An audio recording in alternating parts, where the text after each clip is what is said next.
After completely destroying episode 2, episode 3 follows in its footsteps and it has a very different type of feel. Again, we start off to a very slow start to this show, and we know that it's new and we know the end goal it's going to be building up thing, but here are some of the takeaways that we got in the episode 3 recap.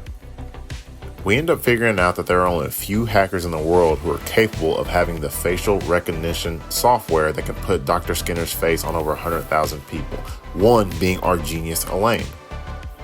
To be fair, during most of this episode, they do a CSI style where they're doing some true detective work. We get Chris and Leyland who pose as cleaners and they go to Dr. Skinner's house to try to find some additional clues. They end up with a whole lot of nothing due to his house being scrubbed by the FBI and CIA. But we do understand that they find a small red pill with a number 5 on it. It is alluded that it may be a possible cure to the HAPNA. The other part of the gang, which are Axel and Doug, they end up going to a hospital. The writing is interesting because even though they only have 26 days left till the world ends, it shows the true utter chaos in the background. We have patients running around, we have doctors and nurses scrambling because they still have to do their day-to-day job. After a false lead from Doug, they end up taking Axel's advice and finding one of his old cellmates who is a trans woman. He was looking for his old cellmate Jerry, but Axel ended up finding Jill, the trans woman. At this homeless camp, Doug also finds this old professor that he was alluded to at the hospital. The professor is very smart, and he understands that he's there to help find Dr. Skinner. They end up chopping it up for a little bit, and Doug insinuates if there's anything, any monocle that you can think of, just to let him know.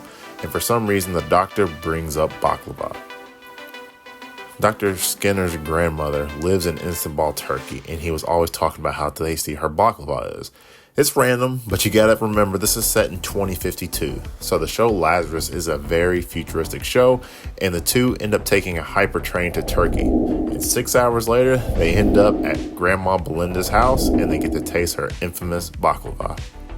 Axel and Doug end up talking to Grandma for a while, and the gang knows that Skinner is alive because of Axel's intuition. He knows that since that is his last remaining relative, that he wants to keep a good eye on her. And his intuition begins to kick in. He's looking around, he's going through shelves, and he does find a small camera with a hidden person behind.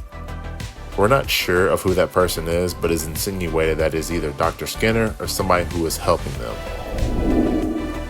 And to finish off the episode, we go back to HQ where Elaine had set a trap, and one of the 3 geniuses ends up hitting on it. They end up hitting on a crypto wallet, and Dr. 909 is the subject they will be looking for.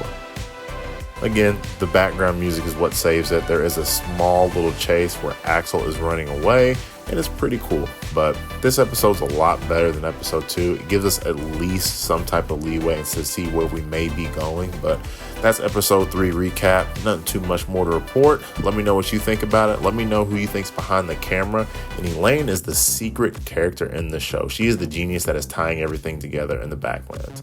But that's it. It's your boy DT Burdett. I'll see y'all in the next one.